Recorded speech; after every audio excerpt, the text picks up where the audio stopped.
Maths class 10 exercise 9.1 second question को देखेंगे। A tree breaks due to the storm and the broken part bends so that top of the tree touches the ground making an angle 30 degree with it. सबसे पहले हम जो हमने पढ़ा उसके according हम एक पिक्चर बनाते हैं कि पिक्चर बनाने के लिए मुझे पेज को ऊपर करना पड़ेगा, बाकी मैं क्वेश्चन को समझा दूंगा।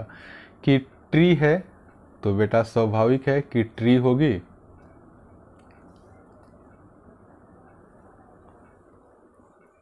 ट्री तो बेटा ज़मीन पर ही होगा, तो ज़मीन पर होगा तो यहाँ पर आप 90 डिग्री एज्यूम कीजिए क्योंकि पेड़ लंबी होती है। तो कह रहा है कि तूफान के स्टॉर्म के कारण पेड़ जो है ना किसी पर्टिकुलर हिस्से से टूट जाता है। जैसे मान लीजिए कि हमने इस पार्ट को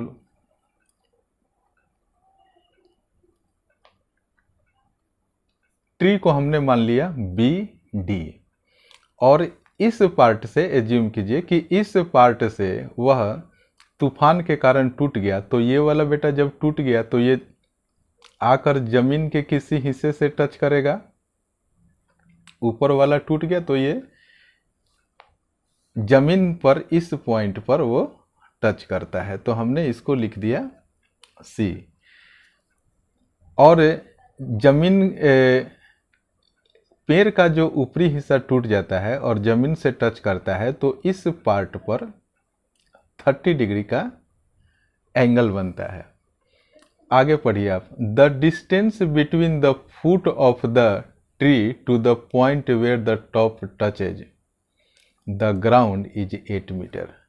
यानी कि ट्री का जो बॉटम पार्ट है जो फुट है और पेड़ दूसरी तरफ जिस पार्ट से ज़मीन पर टच करती है उसके बीच का डिस्टेंस 8 मीटर है। यानी कि BC is equal to 8 metre हो गया। Find the height of the tree. तो ये ट्री की हाइट को ये ट्री की हाइट कितनी है? BD है। तो हम लिखेंगे, अब इसको हम बनाने की कोशिश कर रहे हैं। तो आप लिखिए let the height of tree is equal to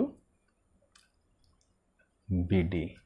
अब इस क्वेश्चन में देखिए, इस तरह के क्वेश्चन को बनाने के लिए मैंने क्या बोला था, हम उस साइड को लेते हैं ट्रायंगल का, एक जो वैल्यू गिवन है और एक जो वैल्यू निकालना है।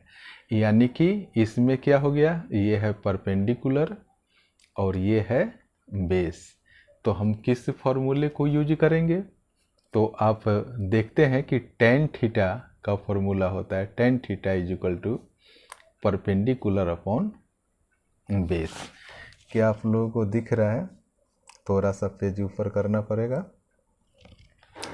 तो आप देख सकते हैं कि tan थीटा के फॉर्मूले में परपेंडिकुलर अपॉन बेस होता है। तो हम यूज करेंगे और थीटा की जगह पर हम क्या यूज करेंगे? 30 डिग्री। तो हम लिखेंगे इन ट्रायंगल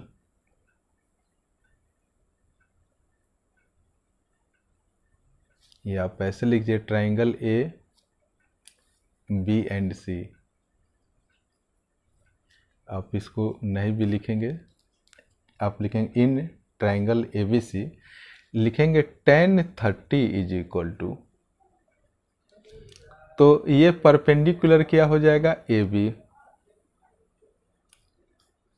और BC आपका क्या हो गया? ये BC, आप पहले BC ही लिख दीजिए। अब tan 30 डिग्री का वैल्यू क्या होता है मैं लिख दे रहा हूँ। आप इस वैल्यू को बिल्कुल याद करेंगे, ट्रिग्नोमेट्रिक टेबल से वैल्यू याद कर लेना, क्योंकि क्वेश्चन में जब बनाएंगे तो इसके बिना काम नहीं चलेगा। तो tan 30 के जगह पर आप क्या लिख देंगे? 1/√3। ए बी हमें निकालना है, तो ए बी एज यूजुअल आप लिख दीजिए, और B C is equal to कितना दे रखा है 8। अब हम क्रॉस मल्टीप्लिकेशन करेंगे, √3 मल्टीप्लाई बाई ए बी, हमने पहले ऐसे मल्टीप्लाई किया, फिर 8 में 1 से मल्टीप्लाई करेंगे तो 8 आ जाएगा। इसीलिए A B is equal to, ये देखिए ये दोनों पार्ट आपस में मल्टीप्लाई है, तो ये √3 वाला पार्ट क्या मल्टीप्लाई में है, तो इक्वल के राइट के तरफ जाएगा, तो ये हो जाएगा 8/√3। तो इस तरीके से हमने क्या किया कि ए बी का वैल्यू हमने फाइंड किया है, और एक्चुअल में हमें क्या निकालना है, बी डी निकालना है। तो हमने ए बी तो निकाल दिया, अब ए डी निकालना है, लेकिन ए डी तो इस ट्राइंगल के पार्ट में नहीं है। तो आप जानते हैं कि पेड़ का टॉप का जो हिस्सा है यहाँ से लेकर यहाँ तक, जब ये ज़मीन पर गिरा होगा, इसका मतलब कि ये वाला लेंथ और ये वाला लेंथ आपस में बराबर होगा। तो इसी ट्रायंगल में फिर हम AC की वैल्यू को फाइंड करेंगे। तो फिर हम क्या करेंगे, फिर एक बार फॉर्मूला लगाएंगे जिसमें एक पार्ट बेस हो जो कि गिवन है, और एक जिसे हमें निकालना है यानी कि AC में निकालना है। तो फिर हम क्या करेंगे, लिखेंगे अगेन सेक 30 डिग्री, हम इसी एंगल का रेफरेंस लेंगे। तो sec 30 degree is equal to sec theta is equal to क्या होता है, AC, आप लोगों को दिख रहा है ना,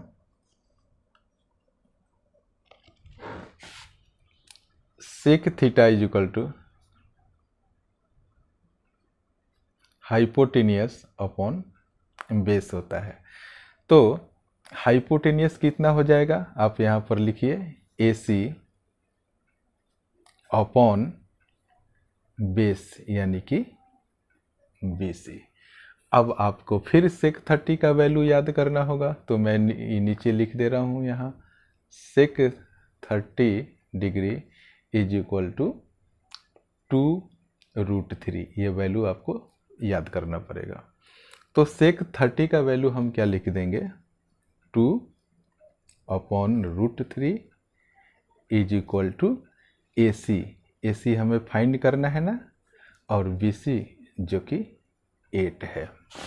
क्या आप लोगों को प्रॉपर दिख रहा है? चलिए अब क्या करेंगे, हम यहाँ पर क्रॉस मल्टीप्लिकेशन करेंगे। तो आप लिखिए √3 AC इज इक्वल टू 8 में 2 से मल्टीप्लाई करेंगे आप, तो ये हमने लिख दिया 8 मल्टीप्लाइड बाई 2। यहाँ से फिर हम AC की वैल्यू फाइंड करेंगे, यहाँ मल्टीप्लाई में है तो ये √3 डिवाइड में चला जाएगा, तो यहाँ पर हो गया और √3, इसका मतलब 8 2 जा 16/√3। तो अब देखिए हमने AC का वैल्यू, पिक्चर में आप देखिए हमने AC का वैल्यू फाइंड किया है जो AD के बराबर है। तो आप लिखेंगे,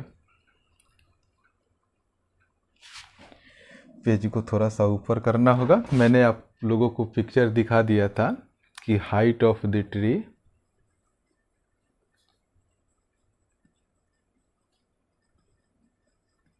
क्या था बेटा, हाइट ऑफ ट्री को हमने सबसे ऊपर माना था BD। तो BD इज इक्वल टू क्या है, AB प्लस AD है, AB प्लस AD। और आप यहाँ लिख दीजिए AC is equal to AD। एक बार पिक्चर में पहले फिर से मैं दिखाना देना चाहूँगा कि ये AC है और ये AD है, आपस में बराबर है, क्योंकि ये पेड़ था ना बेटा, यहाँ से टूटा था, वही ज़मीन पर इस पार्ट पर वो टच कर रहा था। तो हम AC का जो वैल्यू हमने फाइंड किया है वही वैल्यू AD का है। अब आप लोग बिल्कुल समझ गए होंगे। तो देखिए अब आप AB फर्स्ट पार्ट में हमने ए बी का वैल्यू कैलकुलेट किया था, थोड़ा सा मैं ऊपर करके दिखाना चाहूँगा। 8√3, तो दिख रहा है ना आप लोगों को? ठीक है, तो ए बी की जगह हम लिख देंगे 8√3 और ए डी का वैल्यू जो कि हमने ये ए सी और ए डी दोनों बराबर हैं, इसीलिए हमने जो ए सी का वैल्यू है वो ए डी का भी वैल्यू होगा, यानी कि ए सी का वैल्यू कितना आया है 16/√3, तो आप यहाँ भी लिख सकते हैं। तो हमने ए डी का वैल्यू लिख दिया 16/√3। अब ये हमारा क्वेश्चन बिल्कुल बन गया है, इसे बस सॉल्व कर देना है। तो इसको हम क्या लिख सकते हैं? √3 का एलसीएम √3 ही होगा, दोनों के बेस में √3 है, तो ऊपर वाले पार्ट को आप लिख कर ऐड कर दीजिए। तो ये हो गया 24/√3। एक चीज़ और मैं समझाना चाहूँगा कि ट्रिग्नोमेट्री के केस में इस तरह के आपको कई सिनारियो आएंगे, तो इसको थोड़ा सा मॉडिफाई करना होगा। क्या करेंगे? √3 से √3 से मल्टीप्लाई और √3 से डिवाइड कर देंगे। यह सिनारियो ट्रिग्नोमेट्री में ही अक्सर देखा गया है। तो इससे क्या फ़ायदा हो जाएगा? 23, ये √3 में √3 से आप मल्टीप्लाई करेंगे तो ये 3 हो जाता है, तो हमने 3 लिख दिया और ऊपर √3 रहेगा। 3 8 जा 24। तो थोड़ा सा पेज को एडजस्ट कर लो। तो फाइनल जो रिजल्ट हुआ 8√3 मीटर, यानी कि जो हाइट थी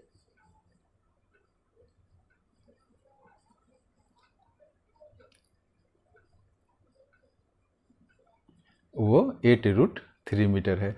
इस क्वेश्चन को आप लोग वीडियो को रिवर्स करके आप लोग 1-2 बार देख लेना और समझ लेना, और इसका आप लोग प्रैक्टिस भी करना। बड़ा ही इम्पोर्टेंट क्वेश्चन है। Thank you so much for watching this video.